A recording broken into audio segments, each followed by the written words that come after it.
Hello students, welcome to Chaturvedi classes. हम लोग बेटा पढ़ेंगे हमारे क्लास 10th के चैप्टर अर्थमेटिक प्रोग्रेशन का एक और क्वेश्चन। ये आपकी एनसीईआरटी और एमपी बोर्ड की बुक में एक्सरसाइज 5.1 में क्वेश्चन नंबर 4 है। क्वेश्चन नंबर 4 के कई पार्ट्स हैं, जिनमें से 4 पार्ट्स हम लोग प्रीवियस लेक्चर में सॉल्व कर चुके थे। अब हम उसके आगे के पार्ट सॉल्व करेंगे। तो जैसा मैं अपने प्रीवियस लेक्चर में बता चुकी हूँ कि इस 4th क्वेश्चन में हमको करना क्या है, सबसे पहले ये देखना है कि ये जो सीक्वेंसेस गिवन हैं, ये सीक्वेंसेस एक एपी फॉर्म कर रही हैं या नहीं कर रही हैं। और अगर एपी फॉर्म कर रही हैं तो हमको ये बताना है कि इनका कॉमन डिफरेंस डी क्या होगा और नेक्स्ट 3 टर्म्स इनकी क्या होंगी। ठीक है बेटा, तो हम जल्दी से अपना काम स्टार्ट करते हैं। हमें मालूम है एपी कैसे देखते हैं कि एपी बन रही है कि नहीं बन रही है। हम इसकी सेकेंड टर्म में से फर्स्ट टर्म को सब्ट्रैक्ट करते हैं, फिर थर्ड में से सेकेंड को, फिर फोर्थ में से थर्ड को, और इस तरह से देखते हैं कि क्या इनका डिफरेंस सेम आ रहा है या नहीं आ रहा है। अगर डिफरेंस बेटा सेम आ रहा होता है तो हम कह देते हैं एपी है, और डिफरेंस सेम नहीं आता तो एपी नहीं। चलो अब स्टार्ट करते हैं। सबसे पहले हम स्टार्ट कर रहे हैं अपने 5th पार्ट से।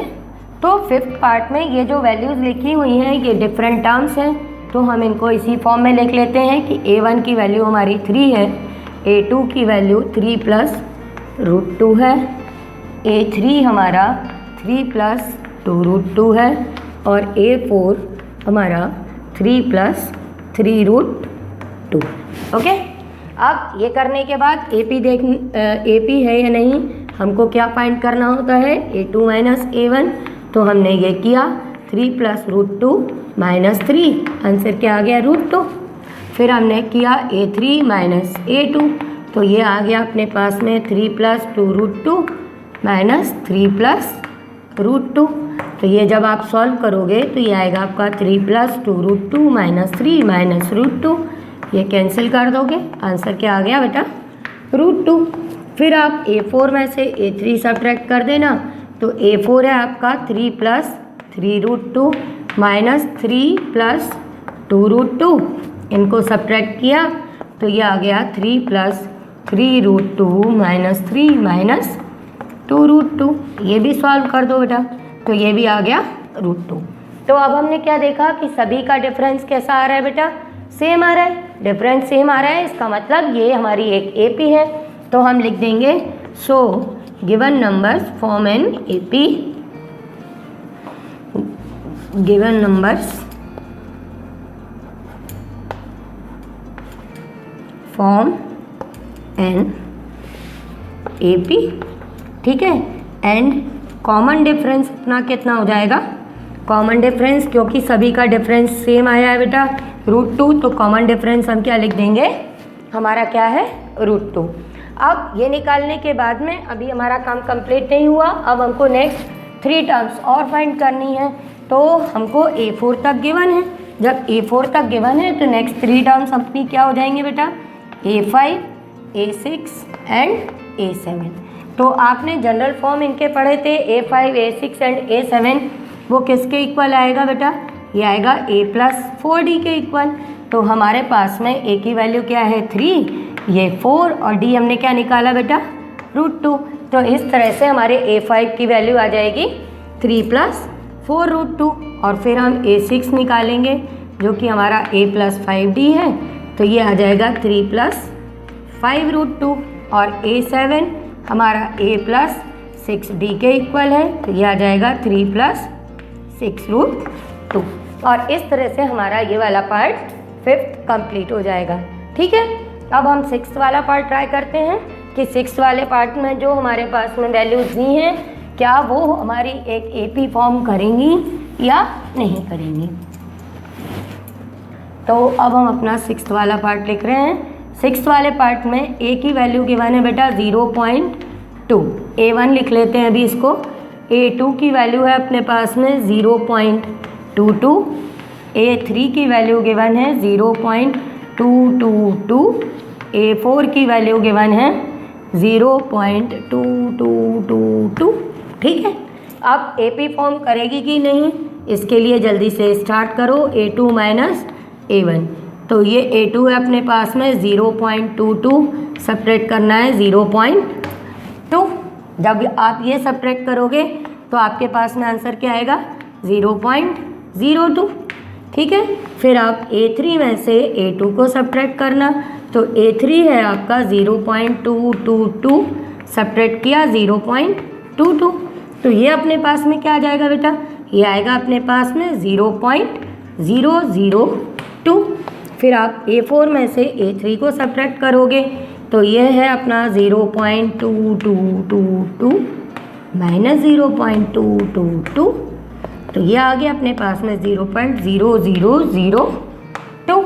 तो अब हमको क्या दिख रहा है कि यहाँ पर डी की जितनी वैल्यूज़ निकाल रहे हैं वो सारी की सारी सेम आ रही हैं, नहीं आ रही। तो अब हम ये यहाँ पर लिख देंगे कि as A2 minus A1 is not equal to A3 minus A2, not equal to A4 minus A3, so given numbers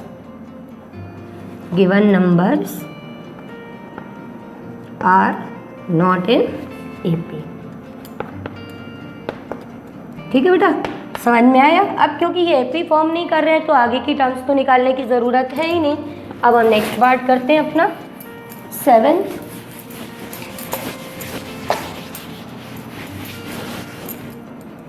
तो हमारे इसके 7th पार्ट में क्या चीज़ गिवन है वो देखेंगे जल्दी से।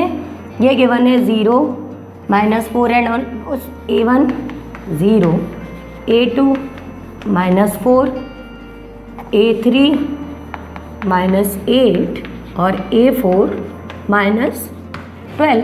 अब AP चेक कर लें जल्दी से, A2 माइनस A1, ये आएगा A2 है अपना -4, -0, -4, A3 माइनस A2, तो ये -8, नेगेटिव पॉजिटिव -4, ये आपने किया, ये -12 प्लस 8। तो अब आप लोग को पता चल ही गया कि सभी जगह पे डिफरेंस सेम आ रहा है, यानी कि यहाँ पर हमारी AP फॉर्म हो रही है। तो अब हम लिख देंगे so given numbers form an AP। ठीक है, और अब जब AP है तो हम यहाँ पे लिख देंगे कि हमारा कॉमन डिफरेंस क्या है। कॉमन डिफरेंस हमारा क्या निकल के आया है बेटा, -4। तो सबसे पहले लिख देंगे कि कॉमन डिफरेंस इज -4। अब इसके बाद में अपनी नेक्स्ट 3 टर्म्स फाइंड करनी है। तो नेक्स्ट 3 टर्म्स मीन्स A5 हमारा A प्लस 4D, A की वैल्यू हमारी क्या है 0 प्लस 4 इंटू D की वैल्यू -4, तो ये आ जाएगा हमारा -16। क्लियर। अब आगे बढ़े बेटा। अब इसके बाद में A6 निकालेंगे हम, तो A6 A plus 5D, 0 plus 5 into -4 -20, और A7 A plus 7D, 0 A plus 6D, A plus 6 into -4, ये आ गया -24। ठीक, इस तरह से अपना ये वाला पार्ट भी कंप्लीट हो गया। अब हम 8th वाला पार्ट और देख लेते हैं जल्दी से।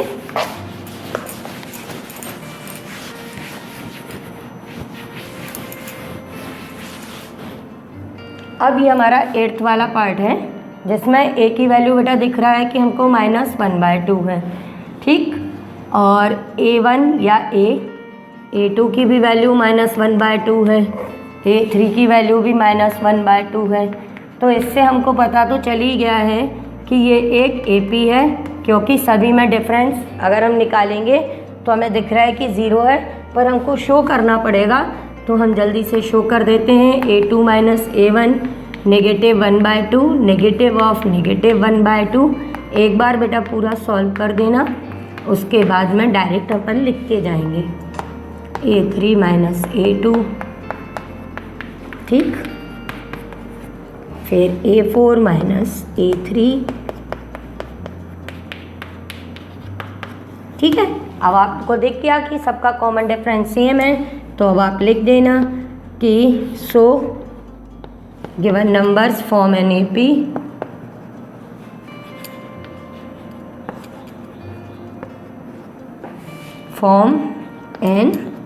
AP and common difference is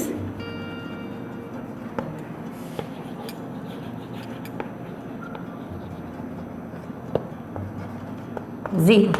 ठीक है, कॉमन डिफरेंस अपना क्या आ गया बेटा 0। अब हमको नेक्स्ट 3 टर्म्स और बतानी है, तो नेक्स्ट 3 टर्म्स तो निकालना है इसका बहुत ही आसान है, 0 को ऐड करना है तो कोई दिक्कत ही नहीं है। तो अब हम लिखेंगे A5। अब हमारी A5 को पहले लिख देंगे A + 4D और A की वैल्यू हमारी -1/2 + 4 × 0 = -1/2। अब इसके बाद में A6 -1/2 प्लस पहले फॉर्मूला लिख लेंगे A + 5D, फिर ये A है -1/2 + 5 × 0 तो ये भी -1/2। अब लास्ट बचा अपने पास में A7। तो इस तरह से ये आप सॉल्व कर लेना सारे पार्ट्स। अभी भी कोई डाउट हो तो वीडियो के एंड में मेरे नंबर्स दिए हैं, आप मुझे व्हाट्सएप कर देना, मैं आपके डाउट्स क्लियर कर दूँगी। ठीक है बच्चों।